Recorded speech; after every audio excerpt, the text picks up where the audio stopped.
Okay, so our first scholarship is named for David Schweisberg, the Beijing bureau chief for UPI, who died of a heart attack at age 39. The winner is Rebecca Redelmeier of Tufts, an outstanding storyteller. In her application, Rebecca wrote about a transgender woman with HIV in South Africa who found meaning in her life through her care and feeding of wild birds. Presenting is Dave's brother, Matt.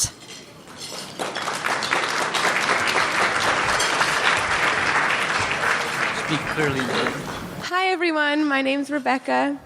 I have experience in radio a little bit in Boston, working for Living on Earth. I have experience doing digital journalism, analytics a bit with NewsWhip here in the city. But the story that brings me here today is about a woman I met named Daphne Pillay. And I met her around this time last year in Cape Town, South Africa, where I was reporting for around 2 months.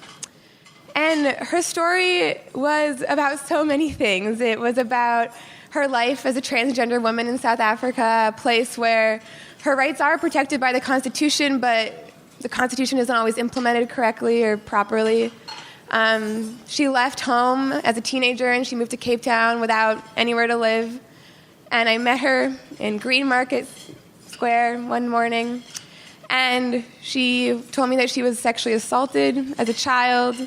She told me she was sexually assaulted again only a few weeks before I met her, and she had been infected with HIV and hadn't yet been able to find antiretroviral drugs, so was living with that on the street. And her story was remarkable to me for so many reasons, but I think most of all because if you twisted it, you could fit it in a bunch of boxes. You could make it a story about those without homes in Cape Town. You can make it a story about how South Africa is trying to deal with its HIV crisis. You could make it a story about rape in South Africa and how those statistics are quite terrifying. But her story to me was just so much greater than that, because it was true stories of reconciliation and resilience and leadership and how we proceed in a world that doesn't always live up to our expectations, but how we hold those around us to account and approach every day with positivity and optimism. And I'm really quite grateful to the OPC to